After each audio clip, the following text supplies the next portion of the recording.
Hello viewers, আসসালামু আলাইকুম। আমি মোহাম্মদ আমিনুল ইসলাম আপনাদের সাথে আজকে আবার উপস্থিত হয়ে গেলাম। আশা করি সবাই ভালো আছেন। আমার আজকের ভিডিওর বিষয়বস্তু হচ্ছে ইঞ্জিনের বিভিন্ন স্পেয়ার পার্টস সম্বন্ধে আপনাদেরকে আমরা একটা ধারণা দিব। আমরা একটি গাড়ির ইঞ্জিন ওভারহোলিং করতেছি, সেটা হচ্ছে একটি বিশি ফ্রিজার ভ্যান মিনিকা গাড়ির ওভারহোলিং করতেছি ইঞ্জিনের। তো যেটা হচ্ছে 3G83 মডেলের একটি ইঞ্জিন। তো চলুন আপনাদেরকে একটি ইঞ্জিন সম্বন্ধে, ইঞ্জিনের স্পেয়ার পার্ট সম্বন্ধে একটি ধারণা দেওয়া যাক। ভিডিওটি শুরু করা যাক। দেখতে পাচ্ছেন বন্ধুরা, আমরা ইঞ্জিনটি খুলে রেখেছি, বিভিন্ন পার্টগুলো আমরা আলাদা আলাদাভাবে করে রেখেছি আপনাদের বোঝার সাথে।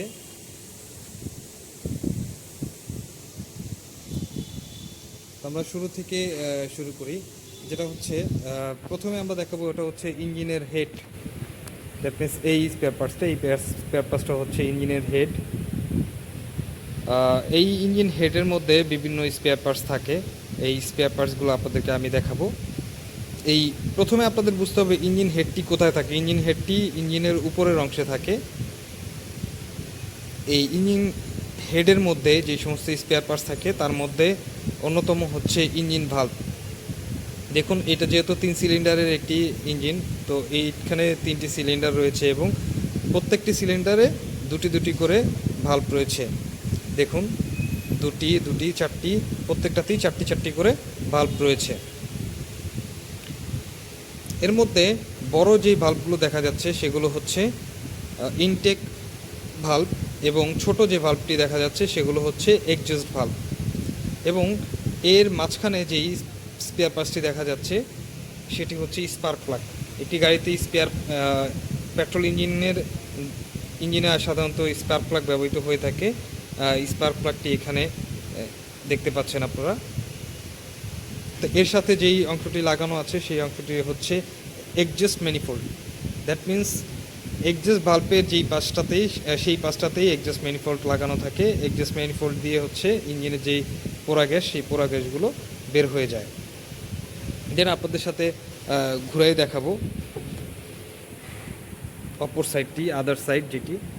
এখানে যে অংশটি আছে সেই অংশটিতে যেই স্পেয়ার পার্টস সেগুলো সম্বন্ধে আপনারা একটা ধারণা নিন। এই স্পেয়ার পার্টসগুলোর নাম হচ্ছে রকার আর্ম। এই যে রকার আর্ম,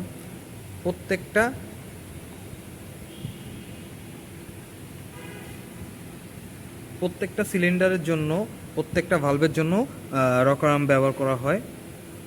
এবং এই রকার আর্মের মাঝখানে ট্যাপেট ক্লিয়ারেন্স রাখা হয় যে জায়গাটাতে, সেই জায়গাটাতে দেখাই দিচ্ছি আপনাদেরকে।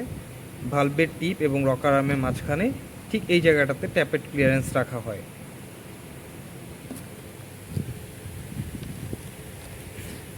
দেন আমরা যেই জিনিসটা দেখাবো সেটা হচ্ছে ইঞ্জিন ব্লক সাধারণত এই ইঞ্জিনের মাঝামাঝি অবস্থানে থাকে। এই ইঞ্জিন ব্লকটি দেখতে পাচ্ছেন আপনারা। এটা আমরা ইঞ্জিনের পিস্টন এবং পিস্টন রিং চেঞ্জ করব, সেই জন্য আমরা লেদ থেকে সিলিন্ডারটা বোরিং করে নিয়ে আসছি। 3টা সিলিন্ডার। এই অংশটাকে বলা হয় হচ্ছে সিলিন্ডার লাইনার। এই অংশটাকে বলা হয় যেখান দিয়ে পিস্টনটা ওঠানামা করে। এবং অপোজিট পাশটা আপনাদেরকে দেখাই। যে পাশটা দেখলে আপনারা মোটামুটি বুঝতে পারবেন যে এই অংশটার মধ্যেই ক্র্যাঙ্কশ্যাফট লাগানো থাকে, দেখতে পাচ্ছেন। আর এখানে এই সাদা সাদা যেই বেয়ারিংয়ের মতো দেখা যাচ্ছে, এগুলোকে বলা হয় হচ্ছে মেইন বিগ এন্ড। এই মেইন বিগ এন্ডের উপরেই ক্র্যাঙ্কশ্যাফটটা বসানো থাকে। চলুন আপনাদেরকে ক্র্যাঙ্কশ্যাফটটা দেখাই। এটা হচ্ছে ক্র্যাঙ্কশ্যাফট। এই ক্র্যাঙ্কশ্যাফটটি এখানে বসানো থাকে এবং তার সাথে পিস্টন এবং কানেক্টিং রড দিয়ে ক্র্যাঙ্কশ্যাফটের সাথে লাগানো থাকে। পিস্টনটি ওঠানামা করার মাধ্যমেই ইঞ্জিন শক্তি উৎপন্ন করে থাকে। দেন আমরা যে অংশটি দেখাবো সেটা হচ্ছে ওয়েল সাম, যেটার মধ্যে হচ্ছে ইঞ্জিন অয়েল থাকে। ওয়েল সাম বা ওয়েল প্যান বলা হয়। ইঞ্জিনের এই অংশটির নাম হচ্ছে ইনটেক ম্যানিফোল্ড, এই অংশটা দিয়ে হচ্ছে ইঞ্জিনের ভিতরে বাতাস প্রবেশ করে।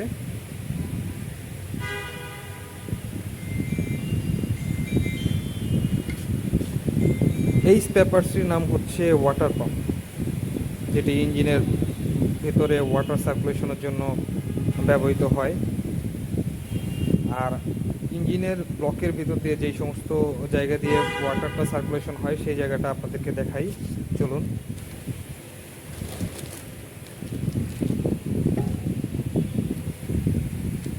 এগুলো হচ্ছে ওয়াটারের লাইন। এই জ্যাকেটগুলোর ভিতর দিয়ে ইঞ্জিনটা প্রবাহিত, ওয়াটার প্রবাহিত হয় বা কুলেন্ট প্রবাহিত হয়,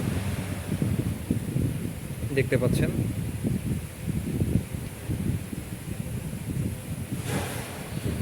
আর এই অংশগুলো হচ্ছে অয়েলের লাইন। এখান দিয়ে হচ্ছে ইঞ্জিন অয়েল উঠে ইঞ্জিনের বিভিন্ন ঘূর্ণায়ন অংশগুলোতে হচ্ছে লুব্রিকেটিং করে থাকে। ইঞ্জিনের এই স্পেয়ার পার্টসটির নাম হচ্ছে ওয়েল পাম্প, দেখতে পাচ্ছেন। এটা দিয়ে হচ্ছে ওয়েল সাম্প থেকে ইঞ্জিন অয়েলটা উঠে ইঞ্জিনের বিভিন্ন জায়গায় বিভিন্ন স্পেয়ার পার্টস, ঘূর্ণায়মান মুভিং স্পেয়ার পার্টসগুলোর মধ্যে যায়।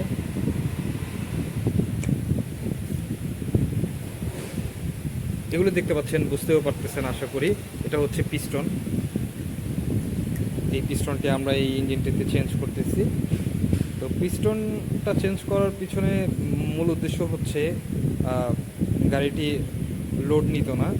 গাড়িটি যখন ঢালু দিয়ে উঠতো তখন গাড়িটি যে পরিমাণ শক্তি পাওয়ার প্রয়োজন ছিল সেই পরিমাণ শক্তি পেত না, যার কারণে আমরা এই পিস্টনটি চেঞ্জ করতেছি এবং ইঞ্জিনটি ওয়েল কনজিউম করতো। তো সেই কারণে আমরা এই পিস্টন এবং পিস্টন রিংটি চেঞ্জ করে দেব। তো যার ভিতরে এই অংশটিকে বলা হচ্ছে কানেক্টিং রড, যেটা দিয়ে হচ্ছে পিস্টনটিকে ধরা থাকে। এবং কানেক্টিং রড এবং পিস্টনের মাঝামাঝি যেই পিনটা দেখতে পাচ্ছেন যেটা দিয়ে সংযুক্ত করা হয় সেটাকে বলা হয় গজন পিন। এইটা সিলিন্ডারের মধ্যে বসানো হয়। আর সর্বশেষ যেই জিনিসটি আপনাদেরকে দেখাবো সেটা হচ্ছে স্ট্রেইনার। দ্যাট মিনস হচ্ছে এটা ওয়েল সাম্পের ভিতরে থাকে। ইঞ্জিন অয়েলের ভিতরে যদি কোনো ময়লা জমে তো এই স্ট্রেইনারটি ছাঁকনির কাজ করে, সেটা আপনার ছাঁকনি হিসেবে ওয়েল সাম্পের ভিতরে সংযুক্ত থাকে। তো ধন্যবাদ ভিডিওটি দেখার জন্য। ধন্যবাদ বন্ধুরা, এতক্ষণ পাশে থেকে আমাদের ভিডিওটি দেখার জন্য। আশা করি আপনাদের ভালো লেগেছে। আপনারা যদি উপকৃত হয়ে থাকেন তাহলে অবশ্যই আমাদের চ্যানেলটি সাবস্ক্রাইব করবেন, ভিডিওটি শেয়ার করবেন, আর আপনাদের মূল্যবান মতামত দিয়ে আমাদের পাশে থাকবেন। আসসালামু আলাইকুম।